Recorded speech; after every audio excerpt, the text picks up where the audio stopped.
Hey, how's it going? It's Neil from the Pentatonic Way. Welcome to another edition of How to Solo Over Backing Tracks, where I find a new backing track on YouTube every weekday and we unbox it together and figure out how to jam on it using pentatonic scales. Because really, so far so good. They've worked over everything. I graduated from Berkeley, and the speakers, the doctorate speakers or whatever, was Steely Dan. And Walter Becker, I always remember it in his speech. He said, I don't know what speech they say, the commencatory speech. That's not even a word. He said, play blues over everything. It works over everything. And that really stuck with me. So that's why we're doing this. So let me just invite you to like, comment, subscribe, share if you dig this video by the end and you're like, yeah, this is all right. This is good stuff. And head on to Patreon. /Pentatonic Way if you want to take this to the next level. I got cheat sheets, I got courses, I got everything for you. I got all the guitar stuff for you over there, all different price points and stuff too, depending on what you're into. Also, I just want to mention the links and everything in the description to jump ahead to the different lessons and demonstrations and stuff for today's lesson. So let's get into it. We got a really cool lesson today. This one just makes me happy to jam over. It's just called Backing Track in D major, heavy hard rock metal guitar jam backing track, right? From Backing Tracks, Jam Tracks, Thomas Sandanis Music. Featured some of his on here before. I like it. Sounds good. He always has the chords like easily labeled there, clearly labeled. So let's jam on it. This one's from Saturday. All right, I'm gonna jam on it, then I'll show you what I was doing.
My fingers don't want them to do what I want them to do.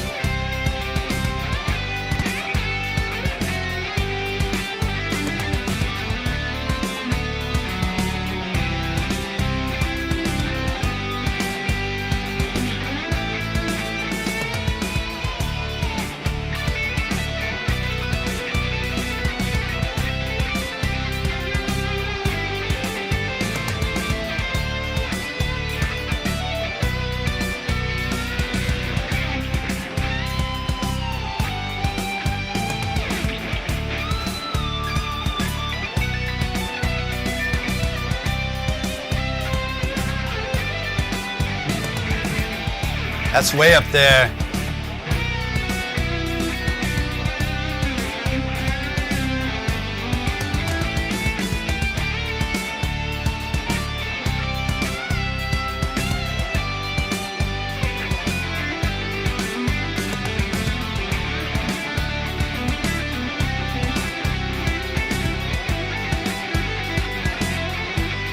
Try my old teeter-totter lick.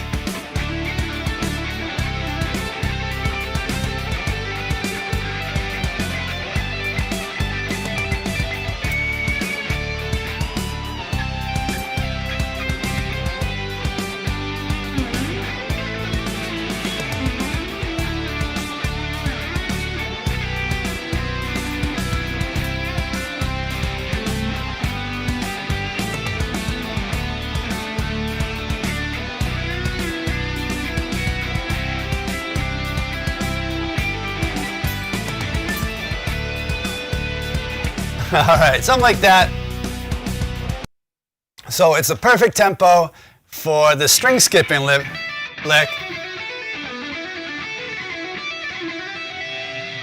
But for the teeter-totter lick is just a bit too fast. All right, cool. So let's see what scales we're using there. There's really only 3. I know there's a lot of chords there, but we're really not even going to focus on those Fs and the As because they happen so quickly. So let's think of a good spot to jam on the D. If we're going to start where you would typically think of a D major scale, we're going to use this shape right here. Let me move that. Nope, you can't see all these chords. Okay, we're going to play this shape right here at the 10th fret because that's your D note, right? So if we play it there, we end up with a D major scale. Starting on the root, we'll look at the scale degrees. We got the root, 2nd, major 3rd, 5th, major 6th, excuse me, it's after lunch. Root, 2nd, 3rd, 5th, major 6th, root, and the 2nd. All right? So we're going to stay in the same spot to do our C major. In order to do that, we're going to switch to this shape. That is the 3rd shape of the pentatonic scale. And in this case, we're going to start on the 2nd, right? Because here's your root note, scale degree, root, scale degree 2nd. So 2nd, 3rd, 5th, 6th, root, 2nd, 3rd, 5th, 6th, root, 2nd, 3rd. All right? So that takes care of the D and the C. We get your G, all right? So to be in a G major scale right here, we're gonna wanna switch to this shape of the pentatonic. Still based on the D fret, the D fret, the 10th fret. In this case, that's now the 5th scale degree of G, right? So you get your 5, 6, root, 2nd, 3rd, 5, 6th, root, 2nd, 3rd, 5, 6th. All right? All right, cool. Now, it does go to the G really fast, the F, I'm sorry, really fast. Don't even worry about hitting that, you know? It's like...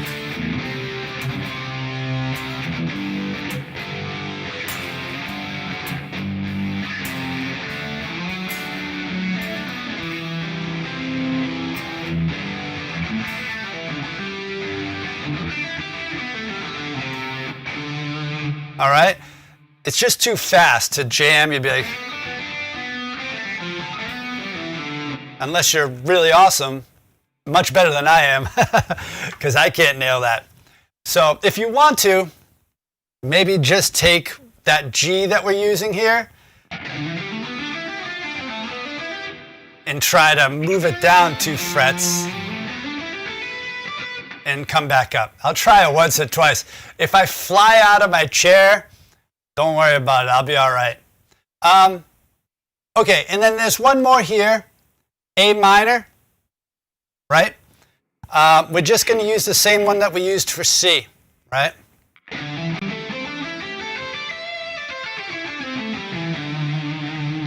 Yeah, I think, what is this there? That's a B minor, right? And that's just the same as D, because they're twinsies, right? They're, here's your D, and here's your B minor. So you would just use that same shape, this shape, over the B minor, all right? Cool. And like that A at the end, see that bottom line has the G? And it goes so fast. That's kind of like the F thing, where it goes by so quickly, don't even worry about trying to grab onto it. Just let it go. Just stay on G. All right? Cool. So I'm going to try it again. I'll try to hit those Fs. We'll see how it goes. And here we go.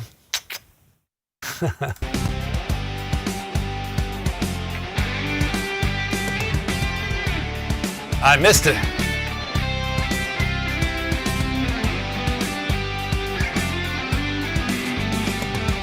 I kind of hit it.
Something like that. Cool, man. I dig it. Sometimes it's harder to just stay in one spot. You know? You think it would be tough because you're like, oh, you think it'd be easier because you're just like, oh, I only have to focus on these 4 frets or 5 frets. But as far as lick building goes, you kind of have to think ahead and stuff. Whereas you're just jamming, you're like, all right, I know there's a D here, and then a C there, and then G, and then D, maybe C,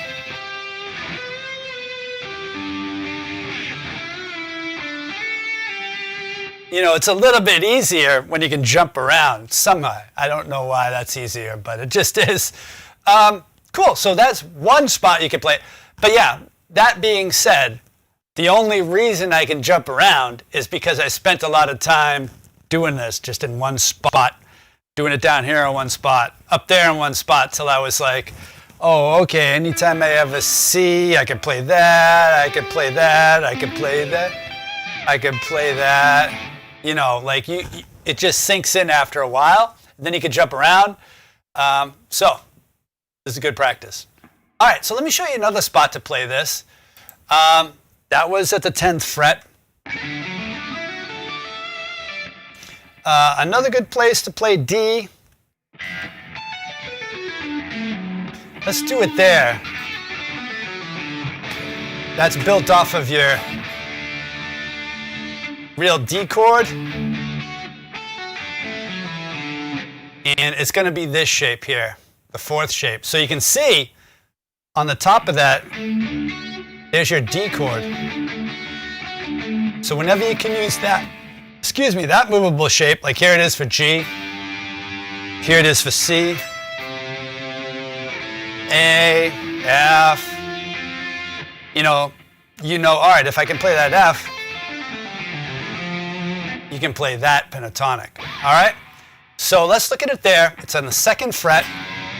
We're starting on the 3rd, the major 3rd of scale degree. And then you get the 5th, 6th, then you get your root note, 2nd, 3rd, 5th, 6th, root note, 2nd, 3rd, 5th. All right? Now, for C, if we want to play in that area, we're going to play this one. That's based off of your C power chord here. And that's going to start on the 3rd fret. That's going to be your 5th scale degree, G. So 5th, 6th, root, 2nd, 3rd, 5th, 6th, root, 2nd, 3rd, 5th, 6th. All right, cool. So that takes care of D and C. And now, can you think of where we might play a G around here? Anybody know where there's a G note? G note, anybody? That's right, the 3rd fret, right? That's your G. That's why you can play this, all right? So what we're going to use there is our 2nd shape of the pentatonic.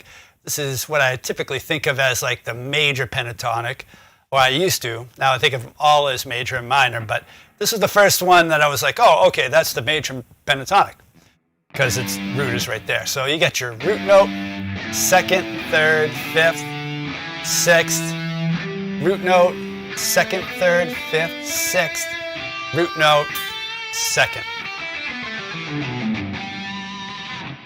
All right? Again, we're going to really kind of ignore the Fs and just let them go by. We got a G again and an F.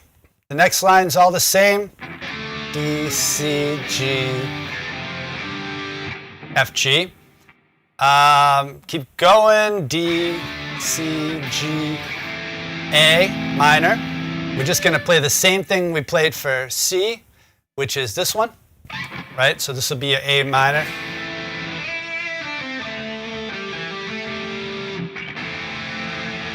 All right. And the bottom line, we got our D. We're going to play that one. For our B minor, play that one, because you can see that chord, the whole chord is right in that scale. We got C again, so we go back to this. We got a G, and then an A. Just let that A go by. Don't worry about that A. All right? All right, let's see. I'm going to jam on it there. Guess I'll leave that one up. Let me take a sip. All right. Now I'm going to jam on it and see how it goes. I know this is a lot of scales, a lot of chords. You can write them down, sketch them out, if you will. Or if you head on over to Patreon for a couple bucks, you can get the cheat sheets for all these lessons, all the past lessons and all the future lessons. Just to make it a little easier on yourself, you know what I'm saying?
That means you can play that all right here too.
All right, cool.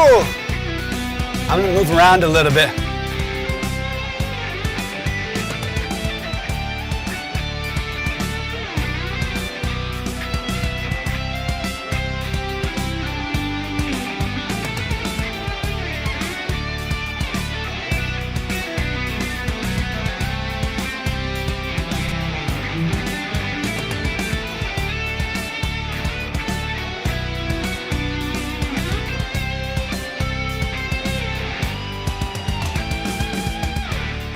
Yeah, pretty cool, pretty cool. All right, I better wrap this up. It's getting long, the lesson.